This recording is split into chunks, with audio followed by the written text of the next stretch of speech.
Happy Lord's Day mga kapatid. Muli ko kayong binabati sa pangalan ng ating Panginoon Jesucristo. At para sa ating pag-aaralan sa hapon pong ito ay ating buksan ang ating Biblia sa aklat ni Marcos chapter 7 verse 24 hanggang verse 30. Ito yung parallel ng binasa natin kanina sa ating scriptural reading. Mark chapter 7 verse 24 hanggang verse 30. Muli ay babasahin ko po sa inyo sa Magandang Balita Biblia. Verse 24, umalis doon si Jesus at nagpunta sa lugar na malapit sa Tiro at ng Sidon. Tumuloy siya sa isang bahay doon at ayaw niyang malaman ni numan na naroon siya. Subalit, hindi ganoon ang nangyari. Verse 25, ang pagdating niya ay nabalitaan ng isang babae na may anak na babaeng sinapian ng masamang espiritu. Pumunta agad kay Jesus, ang ina, at patira pa sa kanyang harapan. Verse 26, ang babaeng ito ay isang hintil na taga Syro-Phoenicia. Nakiusap ito kay Jesus na palayasin ang demonyo na sumapi sa kanyang anak. Verse 27, ngunit sinabi ni Jesus, kailangan ang mga anak muna ang pakainin. Hindi dapat kunin ang pagkain ng mga anak upang ihagis sa mga aso. Tugon ng babae, tunay nga po, Panginoon, ngunit maging ang mga asong nasa ilalim ng mesa ay kumakain ng mga nalalaglag mula sa kinakain ng mga anak. Kaya sinabi sa kanya ni Jesus, dahil sa sinabi mo, maaari ka nang umuwi. Iniwan na ang demonyo ng iyong anak. Verse 30, umuwi ang babae at naratnan niya sa higaan ang bata. Iniwan niya nga ito ng demonyo. Manalangin po tayo. Salamat po Diyos muli sa oras pong ito. Pumas po muli namin ang banal na espiritu na siyang mapagpala sa aming pandinig. Kaya niyo po Diyos na ang mensahe na aming mapapakinggan ay aming may sagawa at may pamuhay din po namin, Panginoon. Dear Lord, maraming salamat sa biyaya ng salita mo na aming matutunghayan sa oras pong ito. Pagpalain po niyo ito, Diyos. Ito po ang aming dalangin sa pangalan po ng aming Panginoong Jesucristo. Amen. Okay, so nabasa po natin na ang pangyayari sa teksto na ating binasa, ito yung huling panahon o buwan ng ministeryo ng ating Panginoong Hesus dito sa lupa. Nang ibig sabihin, karamihan sa gawain ni Hesus sa kanyang pangangaral at himala ay kumpleto na. So natapos na yung binigay na kanyang responsibilidad sa pagkakataon pong ito. Kaya dito sa ating binasa, dito sa Marcos 7, na karamihan sa katugunan ng mga Hudyo sa pangaral ni Jesus ay lahat po ito ay negatibo sa kanila. Sa 3 taon na pangangaral ay naging negatibo sa mga taong ito. Kaya nung mabasa, okay, of course, nakita po natin at nabasa po natin na si Jesus ay nagmula sa hangganan. Ito yung kanyang pinuntahan sa Tyro o Tero. Ito yung at Sidon. Dito po siya nanggaling. Right? Na ibig lang sabihin, makikita, naintindihan po natin ang mga kahatulan dahil sa mga taong ito, dahil sa kanilang pagtanggi sa ating Panginoon. Kaya alam naman po natin, ang Panginoon sa kanyang ministeryo sa lupa ay tila nag-iba ng daan sa huli ng paglalakbay para mangaral. No? Yung bakit nag-iba. No? So, ibig lang sabihin, kasi ang ating Panginoon, once na meron po siyang pinupuntahan, madalas ay dumadaan po siya sa bayan ng Galilea. Yun po yung nakasanayan niya pa daanan. Na ibig lang sabihin ay dumadaan po siya malapit sa dagat ng Galilea, kung saan ay dito nakatira karamihan mga Hudyo dito sa lugar pong ito. Pero sa pagkakataon pong iyon, sa oras pong iyon, ang kanyang daan ay patungo sa lugar na malayo sa mga Hudyo. Ibig sabihin, umiwas po siya, no, sa mga Hudyo, no? Ano kaya ang dahilan? Okay? Bakit niya pinuntahan yung lugar ng mga Hentil? O nagsawa sa kanyang mga kababayan dahil siya naman mismo ay hindi po siya tinanggap. So sa pagkakataon pong ito ay doon siya dumaan sa mga lugar ng mga Hintil. No? Ganito rin ang ginagawa ni Elias dati, no? Doon sa Old Testament. No? Kung saan ay isinugo si Elias sa lugar na ito na kung saan ay dahil sa pagtanggi din nila ay tumanggap po sila ng kaparusahan mula sa Diyos. Tumanggap po sila ng kahatulan sa Diyos dahil ito sa mga taong ito, dahil sa pagtanggi nila sa Diyos mismo. No? So, ganito rin ang ating Panginoon Hesus sa kanyang sandaling panahon ng gawain niya. No? Kaya sa mga Hintil po siya pumunta doon nga sa lugar ng Tyro o Sepharad. Okay? Bakit? Dahil ito yung tanda ng kahatulan sa mga taong ito na umaayaw. Okay? Mga tao na, mga masasamang tao na tumatanggi kay Kristo. Imagine, no? Iiwanan ka ng Panginoon. Iiwasan ka dahil sa pagtanggi niya. No? Kaya ganun po ang nangyari. Kaya ang naging kasagutan ng kahatulan ay talagang masama, no? Para sa kanila.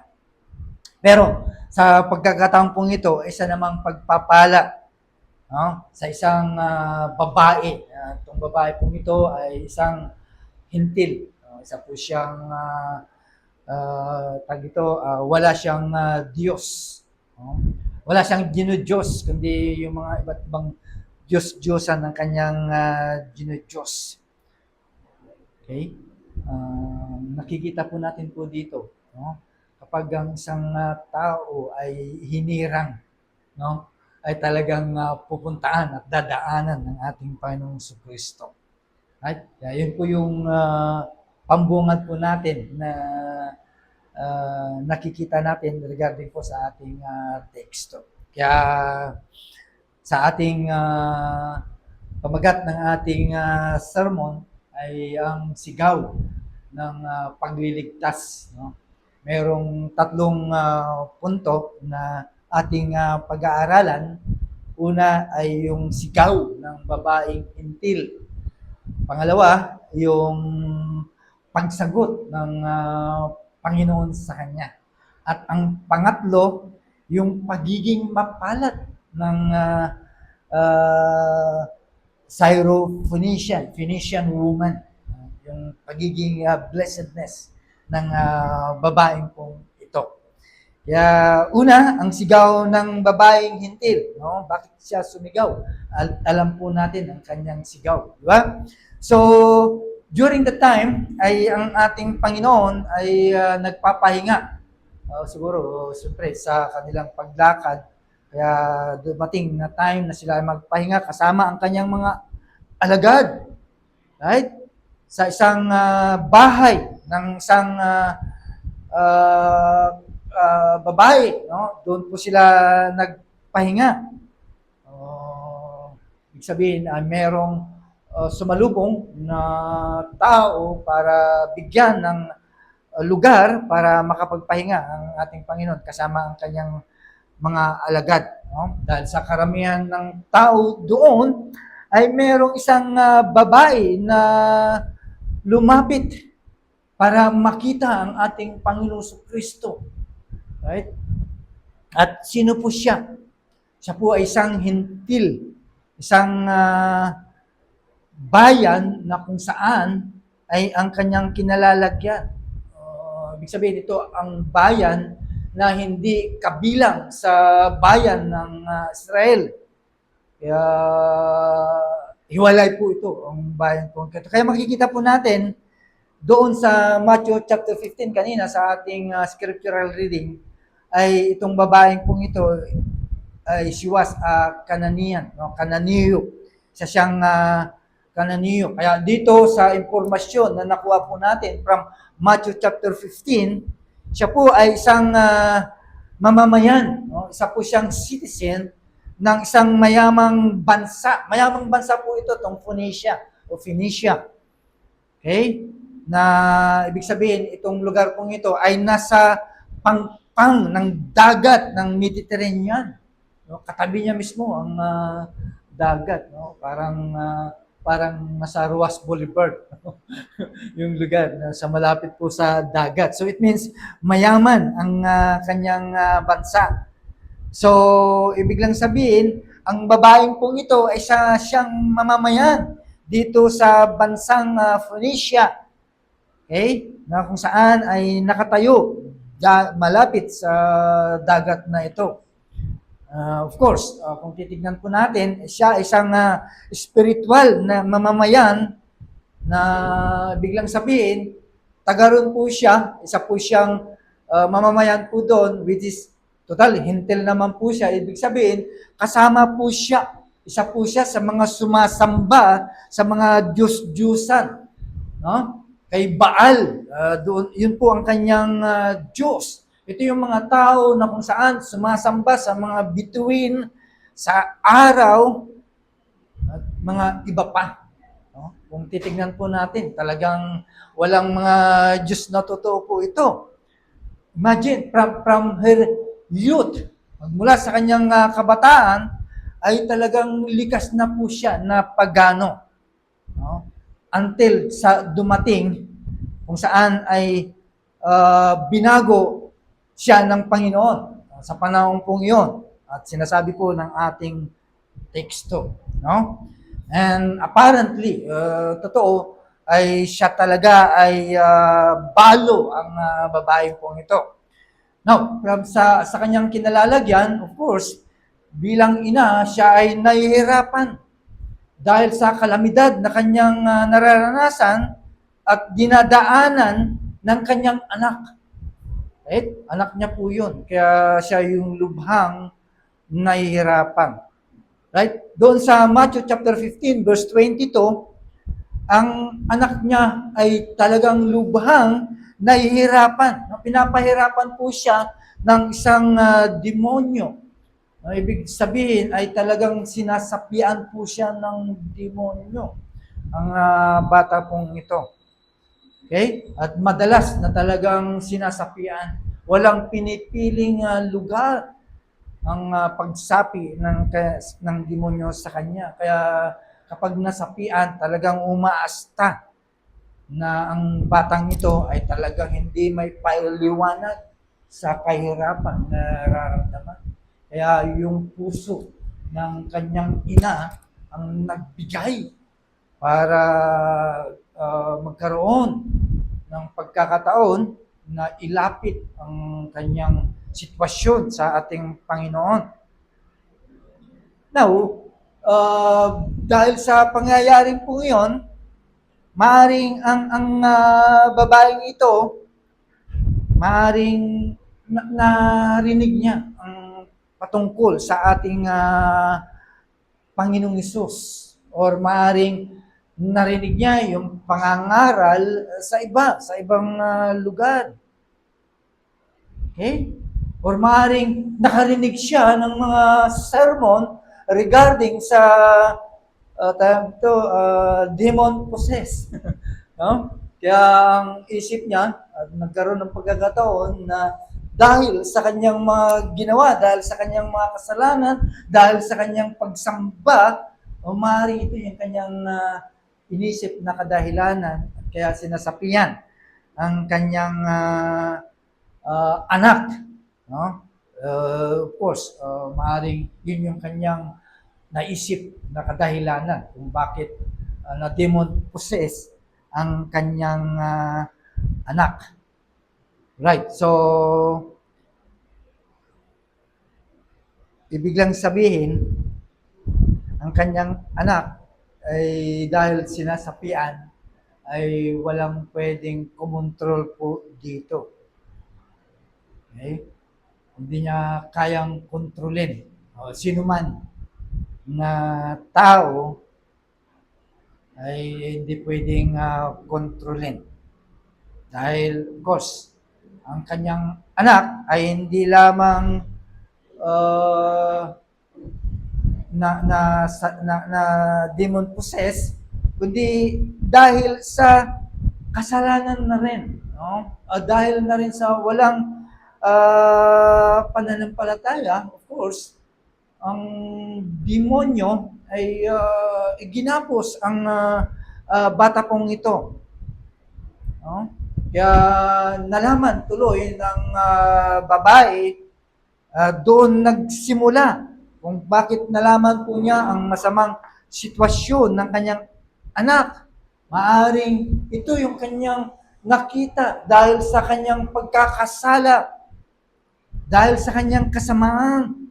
Maaring yun ang kanyang naisip na naging dahilan dahil sa kanyang pagsamba sa Diyos-Diyosan. No? Dahil sa pangyayaring po yan, of course, alam niya at naunawaan po niya na wala po siyang magagawa. Okay? Wala siyang magagawa para malagpasan at makaalis ang demonyo sa kanyang anak. No? Higit sa lahat, ay walang kapangyarihan para mapalaya po niya ang kanyang anak mula sa gapos ng kasalanan at masamang pag-aalipin ng demonyo. Okay? At ng resulta ng kanyang kasalanan. With that, ay unti-unti na naunawaan po niya o lubos na nauunawaan po niya. Dahil sa kasalanan iyan, sa kanyang sarili, okay, at sa kanyang anak, ay nararapat lang na isipin na ito ay ang kaparusahan ng Diyos. No? Dahil sa kanilang kasalanan. Mga kapatid, mula sa kalaliman ng kanyang kahirapan, mula sa kanyang matinding pagdurusa, ito na yung pagkakataon na dumating ang ating Panginoong Hesus para sa kanya. No? Ibig lang sabihin, lumapit po siya kay Hesus, hindi sa kanyang malayang kalooban or sa isang pangbihirang karunungan o kaalaman. Tandaan po natin, malinaw na ang kanyang paglapit ay hindi mula sa kanyang sariling gawa o sa tinatawag na free will. Hindi yun, mga kapatid, kung bakit po siya lumapit sa Panginoon. Bakit? Kasi katulad din po siya ng mga Parisiyo, mga masasamang Parisiyo. Okay? Na kahit ano ang pagiging religious stick nila, ay hindi sila makakalaya sa gapos ng demonyo. Katulad ng babaeng pong ito. Kahit sino pa man siya, marami po siyang sinasalinan, sinasambahan, walang magagawa po ito para mapalaya ang kanyang anak mula sa pagkagapos ng demonyo. Tandaan po natin, ang pagsanib ng demonyo sa anak niya isang patunay na walang tao na nagnanais na maligtas sa pamamagitan ni Kristo. Bakit? Sa kalikasan, tayo ay lubos na nakagapos sa kasalanan. Tayo ay nakagapos sa paglilingkod sa kaharian ng kadiliman because of the sin, no? Kaya ang paglapit niya sa Panginoon, ito ay gawa ng biyaya ng pagiging soberano ng Diyos. Sapagkat hindi po natin magagawang lumapit kay Jesus at sumigaw na tayo ay tulungan, maliban na dalhin tayo ng Ama sa Kanya dahil sa biyaya at ng Kanyang Espiritu. Ayon sa 1 o John 6:44. Hindi natin kayang lumapit. Okay? Gawa po ito ng pagiging soberano ng Diyos. Mga kapatid, ganito ang babaeng hintil. Okay? Wala siyang kamalayan kung ano na ang nangyayari sa kanyang buhay sa oras po ngayon. Wala siyang alam, kundi ang Ama. At dahil sa banal na Espiritu Santo, ang siyang naglapit kay Jesucristo. No? At dahil sa paglapit pong yun, dito natapos ang paraan ng pananampalataya at pagsisisi. Okay? Ano nyo yung ating paglapit at pagsigaw natin ng tulong sa ating Panginoon, ito po yung sigaw na kung saan umihingi po tayo ng biyaya ng Panginoon in our misery, dahil sa ating kalalagayan. Ganito ang sigaw ng babaeng ito. Humingi po siya ng tulong sa Panginoon dahil sa kanyang paghihirap. Sumigaw siya sa Panginoon upang tulungan po siya. Bakit? Bakit siya sumigaw? Maaring sa kanyang pakikinig ng mga sermon ay nalaman niya na si Jesus ay hindi lamang pangkaraniwang tao. No? Maaring nalaman niya ang Panginoon, ang Jesus ay Panginoon. Nalaman niya, kaya nga sinigaw po niya na anak ni David. Ibig lang sabihin, nalaman niya na si Jesus ang siyang Mesiyas. Na kung ating titignan, ito ay isang gawa ng himala o biyaya na kumikilos sa puso ng isang makasalanan katulad niya, ng isang hintil, no? Na ina. Katulad din po nangyari po sa atin, wala tayong kamalayan. Nakakala natin tayo yung kumikilos, tayo yung gumagawa. Hindi. Kundi ito ay biyaya. No? Na kumikilos sa puso ng bawat isa po sa atin. Okay? Kaya sumigaw itong babaeng ito. Sumigaw sa ating Panginoon. No? Na ibig lang sabihin, ay kailangan niya ang ating Panginoon. Okay? Ano ang kanyang hiling? Ano ang kanyang iyak? Na siya ay kaawaan. No? Kaawaan siya at sa kanyang anak. Kaya after that, no, ang sumunod ay sumigaw po siya at nagpahayag po siya ng Panginoon, tulungan mo. Yan po yung ating dapat sinasabi every time kung tayo ay nasa bingit ng pagpapakailangan, di ba? O anumang kinalalagyan po natin, lalo na ang isang wala pa kay Kristo. Makikita natin sa Kanya ang pagpapakumbaba. Makikita natin sa Kanya ang pagtawag ng pagliligtas. Isang pagpapakumbabang pagtawag sa isang Panginoon. Pero dito, sa pagkakataong ito, ay tinuruan siya ng Panginoon. No? Hindi tinuro dito. Ang tinuro dito ng Panginoon sa kanya ay mas malaking pangangailangan. Hindi yung mapalaya ang kanyang anak sa alipin ng demonyo. May mas malaki pang pangangailangan ang babaeng ito. Okay? Merong dapat higit na mangyari sa kanya na siya ay mapalaya mula sa kasalanan at gapos ng dyablo.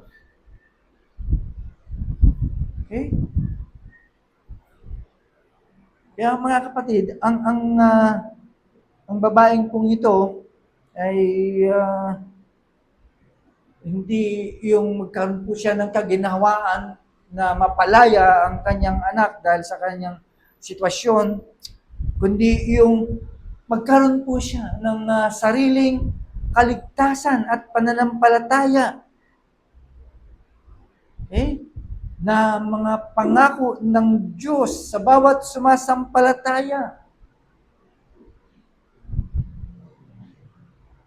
Yan. Until now, ito pa rin ang sigaw ng mga tao. Ito yung mga panawagan ng mga anak ng Diyos. Di ba? Ito pa rin ang sinisigaw na kung saan, Panginoon, anak ni David, maawa ka po sa akin. Tulungan mo ako, Panginoon. Ayan po lagi ang sigaw po natin.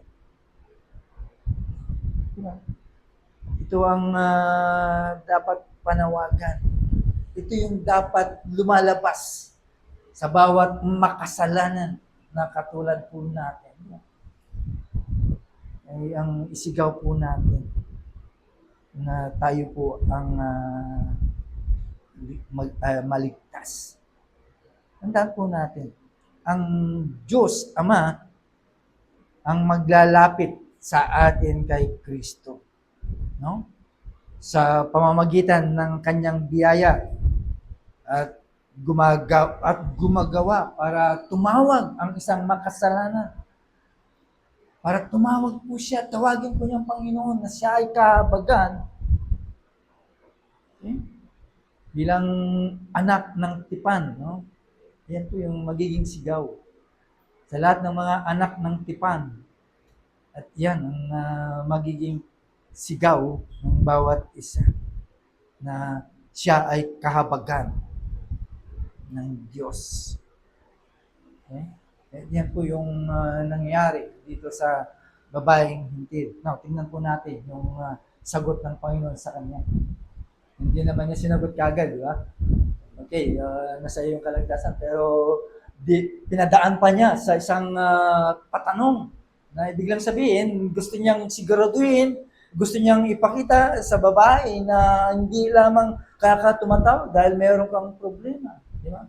Kundi, ang nais ng Panginoon ay lalabas mismo sa iyong paniniwala, sa iyong puso, na ikaw ay naniniwala sa akin. Kaya, tingnan po natin. Kaya nga hindi mabilis ang pagsagot ng Panginoon sa kanya eh. Hindi mabilisan eh. Binigyan siya ng isang pagsubok sa kanyang paniniwala o pananampalataya. Tandaan po natin, no? Binibigyan ka ng isang pagsubok. The moment na ikaw ay nagsasabi, "Oh Lord, naniniwala ako, kaya iligtas mo ko na." Hindi ka agad-agad. Sinusubukan iyan ng Panginoon kung talagang totoo ang iyong panawagan. Kaya ito yung kanyang sinabi at sinubukan niya ang babae pong ito upang ang kanyang pananampalataya ay lumakas at maging malinaw ang kanyang paniniwala at pananalig sa ating Panginoon. Diba? At napansin po natin, tila ayaw nga makipag-usap ng Panginoon sa babae pong ito. Diba? Pero hindi naman rude ang ating Panginoon, di ba? Ibig sabihin, namamansin.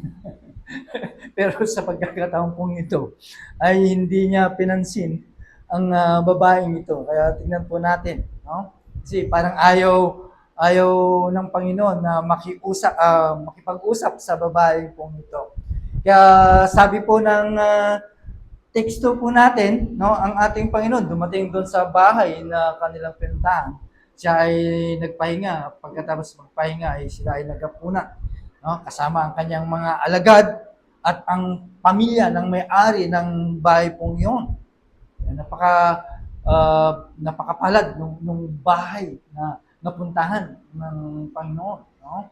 Kaya mapapalad ang mga bahay na may mga Kristiyanong anak, may Kristiyanong ama, asawa, kapatid. No? Mapalad po yung bahay po ngayon. Right, so dito makikita po natin na pinagpalihim ng Panginoon, no? Ayaw niyang meron nakakaalam na nasa bahay po siya. Di ba? Pero hindi pwede. Hindi pwede magtago ang ating Panginoong Hesus. No? Hindi siya pwedeng tago. Itago niyo ako, andyan na yung mga tao. Di ba? Pero dito, pinakita lang niya doon sa babae na parang wala po siyang interest na kausapin. Okay? Ang mga tao na nasa labas ng bahay. Di ba? After that, of course, umalis ang Panginoon doon sa bahay matapos maghapunan. At ang babae, of course, ay tumatawag kay Jesus. Hindi sumasagot, di ba? Ayon sa verse 23 ng Matthew chapter 15.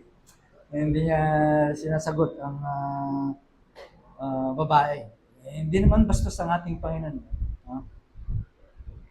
May mga bagay lang kung bakit hindi niya sinasagot. May mga biblical na dahilan kung bakit hindi niya sinagot o walang pagsagot sa panawagan sa kanya para kaawaan yung babae.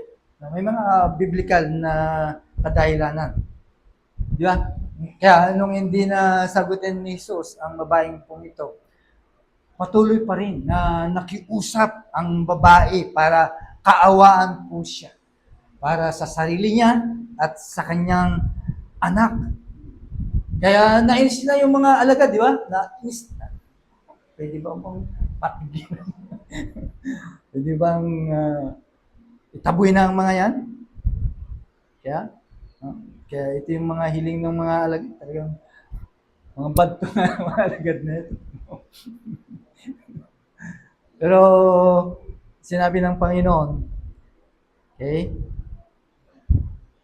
May sinabi po siya, dalawang kanyang sinabi. Para sa kanyang ministeryo, kasi yun yung kanyang ministeryo.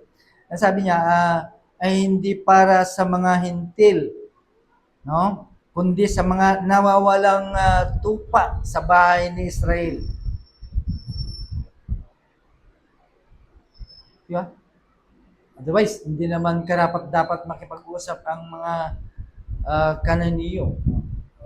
Kaya yung mga hintil sa mga Hudyo o kaya sa ating Panginoon. Okay? Dahil during the time, ang work ng ating Panginoon ay para hanapin yung mga tagapagmana ng pagliligtas sa mga Hudyo. Kaya wala siyang interest doon sa babae, di ba? Pero tandaan po natin, dahil sa pangyayaring po yun, gayon man, si Jesus ay kumilos. Alam niya na itong babaeng ito ay isang hinirang, isang tupa, no? Isang minamahal na tupa. Na ibig lang sabihin, kilala niya ang babaeng ito. Okay? Na ang babaeng pong ito mula sa walang hanggang paghirang. Okay? Kaya sa pagkakataong pong ito, kahit hintil po siya, okay? Dahil, of course, isa siya sa nawawalang tupa. Ang ating Panginoon ay gumawa para sa Kanya ng isang kapahayagan ng pananampalataya na may malaking layunin para sa kahatulan ng bahay o bahay ng Israel na tumatanggi sa kanya. Okay? At sila mismo, itong mga taong mismo ang naghahanda upang ipako si Kristo. Kaya ang ating Panginoon ay dinadala ang babaeng ito para sa lubos na kaalaman para sa kanyang kaligtasan nagmula sa ating Panginoon. Na kung saan ito yung pinangako na anak ni David na totoong tagapagligtas, na totoong binhi ni Abraham. No? Dito ipinapakita mga kapatid at ipinapakita ang tunay na tupa ni Kristo at tunay na tagapagmana ng kaharian ng Diyos. Okay? Ipinapakita po dito according to the election of grace. No? Imagine, no, she was hintil, no? Pero bakit, no? Bakit nagbigay ng tawag ito, ng compassion dahil sa babaeng dito, no? Makikita po natin na ibig lang sabihin, pinapakita ni Kristo na ito ay tupa na isang tagapagmana ng sangkalangitan. Kaya nagbigay ng Panginoon ng dalawang kasagutan sa babae. Ano ba yung tanong ng babae? No? Sabi ng Panginoon, una, sinabi ng Panginoon, hayaan mo munang mapakain ang mga anak sapagkat hindi marapat na kunin ang tinapay ng mga anak at ihagis ito sa mga aso. Right? Dito, hinahambing ng ating Panginoon ang layunin ng Diyos sa lumang tipan, sa hapunan na ginawa niya, right? Sa mga tao doon.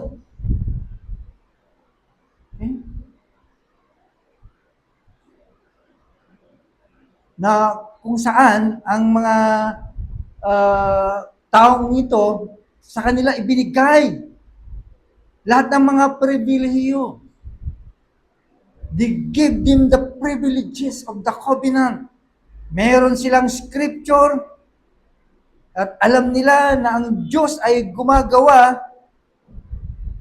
ng pagliligtas sa kanila. Di ba? Of course, walang pwedeng makisalo sa ganong pagkakataon. Kaya hindi po pwede yung hintil. No? Dahil yung biyayang yun ay para lang sa mga Hudyo, sa mga hinirang ng ating Diyos during the time. Okay?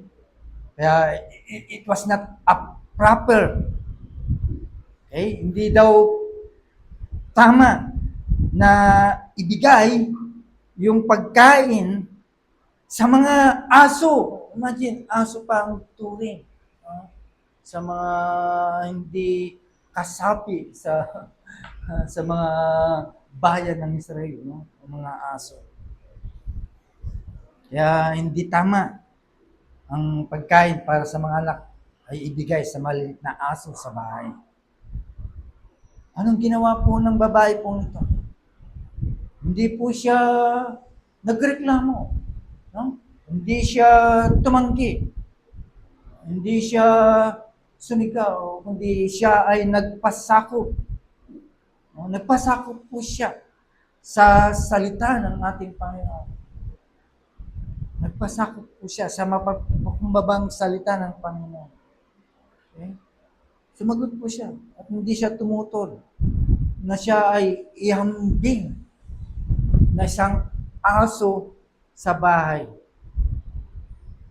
At sinabi rin po niya na hindi siya karapat-dapat na makisalo sa lamesa ng Panginoon dahil sa isang kananiyo sa kalikasan. Okay? Ano Ano ba ang kalikasan ng Canaanites? Siya ay mananamba ng mga Diyos-Diyosan at nararapat lamang na sumpahin. Kaya wala siyang karapatan para sabihan ng salita ng kaligtasan katulad ng ginagawa ng ating Panginoon sa kanyang pangangaral sa lugar ng Galilea. Okay?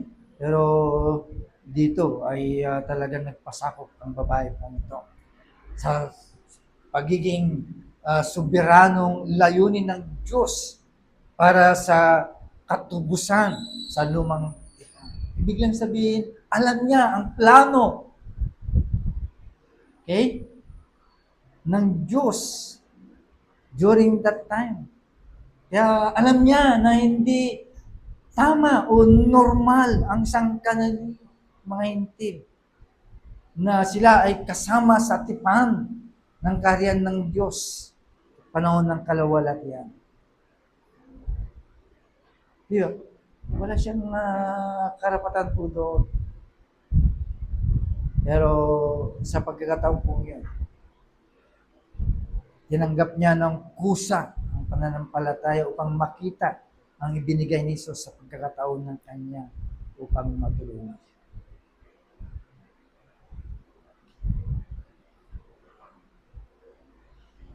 Ano yung sagot ng babae po nito? Sumagot po ang babae. Di ba? Na hindi nararapat. Na ang maliit na aso, mas lalo pang dinigri ang kanyang sarili. Na kumakain sa ilalim ng lamesa mula sa mumu na ibinigay sa kanila ng mga bata. Di ba? Okay? Sa pagkakataon pong ito, of course, ang hinagis sa mga Hudyo sa panahon yon, ay sa pagkakataon pong ito, alam naman natin na ito ay salita ng Panginoon. Okay? Pero yung sagot ng babae, okay? Tama ang sinasabi mo, Panginoon. Okay? Pero kahit ako ay aso, no? Ganun po ang kanyang sarili. No? Ang isang Kananian, no? Sumasamba sa Diyos-Diyosan, ang tawag sa kanila ay talagang aso. No? Tawag sa mga Israel, sa mga taong ito. No? Imagine yung degradation na tinatanggap ng isang makasalanan. Kaya kinilala ng babae. Okay? Tulad na malilit na aso sa bahay. Okay? Na siya ay naniniwala. Okay? Dahil sa kanyang kalalagayan. Pero nagpasakot po siya. Dahil sa kanyang kasalanan. Inamin po niya na siya man ay merong ninanais na mapabilang, okay, sa biyaya ng Diyos. Okay? During the time, talagang pinahintulutan ng Panginoon na siya ay mapabilang sa biyaya ng Diyos. Okay? Kaya yung salita ni Kristo sa kanya ang naglagay sa kanya sa bahay ng kaligtasan. It means yung sinabi ng Panginoon mismo sa scripture na ating napakinggan, narinig sa mga nagbahagi sa atin, no? At yan yung pinaniniwalaan po natin. At yan ang kinasiyahan po natin. Kaya tama lang kanina, kaya tayo nandito because nagagalak po tayo once na ang salita ni Kristo ay nahayag. Nagkakaroon po tayo ng burning heart, di ba? At yan po yung ating nararanasan from time to time. Kaya nagiging seryoso po tayo the moment na yan ay ipinapangaral na. tama lang po na tayo ay nabibiyayaan. Bagamat ang kaligtasan ay nasa atin na damot, mayroon pang mga bagay na karagdagan sa ating kaligtasan. No? Kaya tayo ay nagagalak, nasisiyahan sa mga pakikinig ng salita ng Panginoon. Okay? Mismo ang salita ni Kristo ang naglagay sa kanya sa bahay ng kaligtasan. Okay? Ang totoo po niyan, kaya nandun po siya sa Tyro o kaya Sidon, ito ay nagpapatunay. Dumating doon sa lugar po yun upang iligtas ang iba. Yung mga wala sa bayan ng Israel o wala sa kalipunan ng bansang Israel. Okay? Bagamat wala po siyang lubos na hapunan doon sa pagkakataong po iyon. Pero merong mumo, okay, na kanyang tinanggap ng tinapay ng buhay sa pagkakataong po iyon. Tinanggap po niya yung mumo ng tinapay ng buhay. Okay? At sa pagkakataong po iyon, ay mismo ay nakadaupang niya ang Panginoon face to face. Okay? At sa kanya, kahit mumulang po yun, pero ito ay kasapatan. Higit na kasapatan para sa kanya at magpakailanman. Okay? Nababasa po natin sa mga sinasabi ng ating Panginoon Kristo na ang mga tunay na anak ni Abraham ay mga anak ayon sa biyaya ng paghihirang. Yun yung election. No? Kaya, salamat. Tayo ay napasama. Okay? After that, no? Dahil sa sinabi ng babae, kaya sinabi sa kanya ng Panginoon, makakaalis ka na. At yung demonyo na sumapi sa inyong anak ay wala na. Yan ang pinatunayan ng ating teksto sa verse 29 ng Mark chapter 7. Okay? Dito, makikita po natin yung katiyakan, yung lubos na gumawa ang ating Panginoon para sa kanyang pananampalataya. Okay? At hindi lamang po yun, mga kapatid. Sometimes, kapag tayo ay nananampalataya, merong kasamang tinatawag na tawag nito, katiyakan. Di ba? Sa kanya talaga meron. Naligtas na siya, gumaling pa ang kanyang anak. Di ba? Samupas ay nakaranas doon. Kaya nasilyuhan ang kanyang pananampalataya. Okay?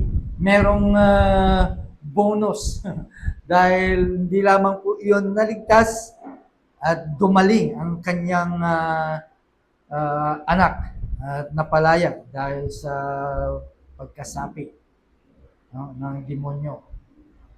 Okay? Sa kanyang anak. Ito yung katiyakan na ang ating Panginoon ay tuluyang lubos na gumawa ng tunay na pananampalataya.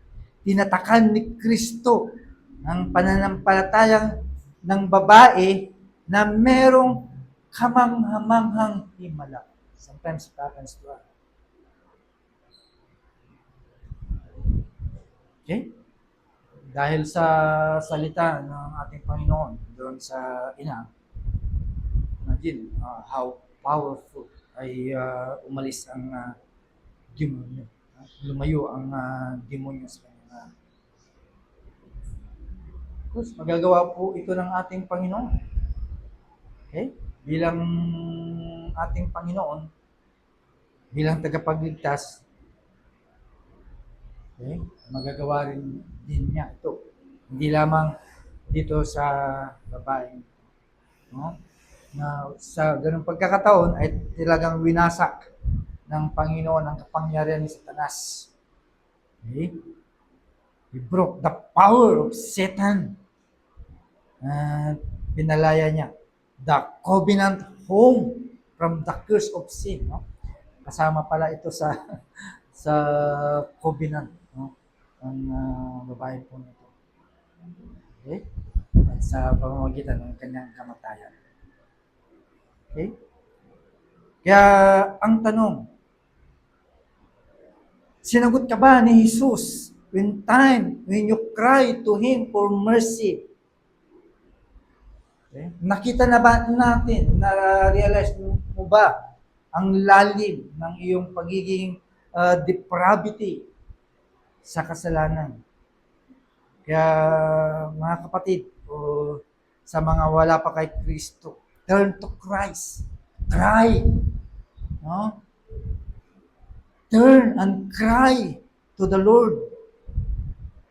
Lumapit ka na merong pagpapakumbaba sa Panginoon.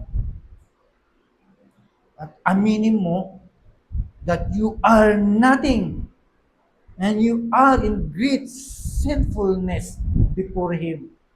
Kaya ikaw ay lumapit. Okay? Na alam natin na siya ang mapagpatawad, mahabagin. Okay? Tulad kanina, hindi tayo itatakwil ng Panginoon sa sinuman. Okay? Na lumalapit, umiiyak, na lumalapit sa Kanya sa totoong pananampalataya para hingin ang Kanyang kahabagan, para hingin ang biyaya sa panahon ng iyong pangangailangan. Okay? Lalo na sa iyo, na ikaw ay nabasag dahil sa kasalanan. Tapos, sa gawa ng demonyo ay nasa iyo. Mga kapatid, tandaan po natin, mula ngayon, kapag ikaw ay nagpasakop sa Panginoon, ikaw ay tutubusin sa sumpa. Pangatlo, sa ating point, yung pagiging blessedness ng babae pong ito. Tandaan po natin, pinagpala ang babaeng angel na to. No? Of course, tayo din, pinagpala po tayo because nasabi ng kaligtasan. So, it means, binasbasan ng Panginoon ang babaeng angel po ito. At patunay po sa ating teksto. No? Siya ay pinagpala ng merong kapayapaan at tahimik na pagtitiwala sa Panginoon. Di ba? After that, hindi na siya nanawagan sa Panginoon, di ba? Hindi na siya tumawag para sa kanyang anak.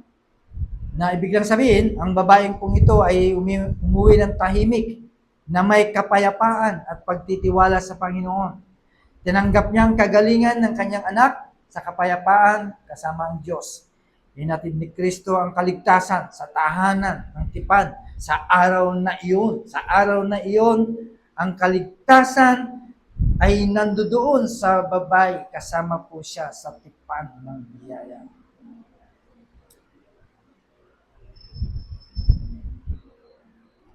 Okay? Kaya dito sa pagkakataon po nito ay ibinahagi ng buo ang biyaya ng tipanan, ang kaharian. Dahil dito sa babaeng ito na hindi siya karapat-dapat, okay, ng biyaya ng paghiram. She was unearned, undeserved, and of course, yung biyaya ng paghiram. Ganun din, mga kapatid, ang tinatamasa at natamasa natin bilang mga tao ng Diyos. No? Maring nung time na nagpakilala sa Yesu Kristo, maaaring umiyak ka. Okay? At sinagot ng Lord ang iyak mo sa pamamagitan ng kanyang biyaya at kahabagan.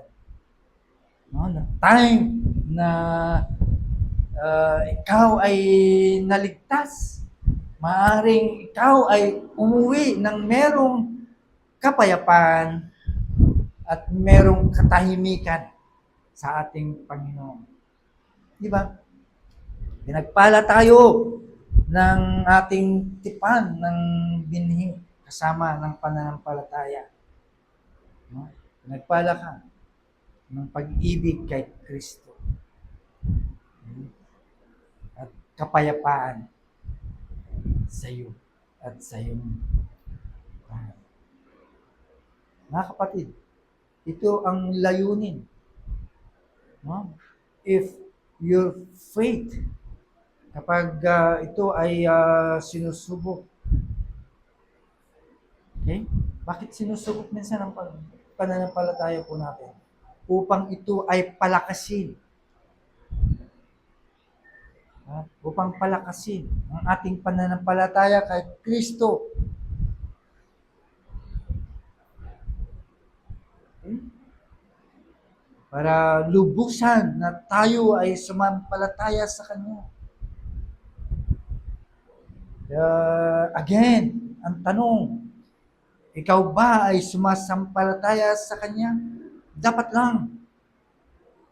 Okay? Dapat lang na mayroong pagtitiwala kay Kristo na gaya ng babaeng hintil na ito na nagtiwala. Okay?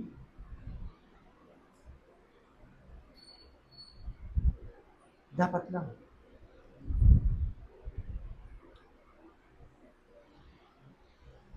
At iyan ang matatanggap po natin. Na matatanggap po natin na mayroong kagalakan ang kanyang pagpapatawad. Diba? Matatanggap po natin na ang ating Panginoon ay sapat sa pagpapatawad. Okay? Siguro kung babaeng ito, kung buhay pa, maaaring kasama lagi sa simbahan. Okay? Kasi ito yung tunay na talagang nakaranas no, ng tunay na kaligtasan. Okay? Hindi dahil sa merong kasama na pagpapagaling, it is sometimes para to validate, no? Yung kaligtasan na meron ka. Sometimes binabalidate po 'yon para at least yung pagtitiwala po natin is fully, no? Pero hindi 'yon, no? Hindi sa atin, hindi po 'yon. Kundi yung burning heart, yung naranasan po natin during the time na binabahagi sa atin ng ebanghelyo, di ba? Yun, sapat na po yun, mga kapatid. Kaya it was joy to us na maranasan po natin yung kanyang pagpapala na dakila ng pagliligtas. At yan ay napatunayan po natin that is forgiveness and blessing, great mercy. Manalangin po tayo. Aming Diyos, kami po ay nagpapasalamat muli sa pagkakataon po nito, sa kapahayagan ng iyong salita. Salamat po, Panginoon, sapagkat aming natunghayan sa kabila, O Diyos, ng mumo na aming tinanggap ay sapat na po ito para magkaroon po kami ng kaligtasan. Kaya salamat sa biyayang ito na nagbigay po sa amin. Ito po ay refleksyon ng pagliligtas niyo po sa amin, Panginoon. Bagamat ang lahi ng mga Hudyo lamang kayo. Subalit, dahil sa kami po ay kasama sa mga hinirang mo, Panginoon, ay naabot mo kami ng Panginoon. At dahil dyan, kahit mumulang, Panginoon, ay sapat-sapat na po sa amin. Kaya, salamat po, Diyos, sa biyaya na aming tinanggap, kalakasan na aming tinanggap sa pagkakataon po ito. Ito po ang aming dalangin sa pangalan po ng aming Panginoon Kristo. Amen.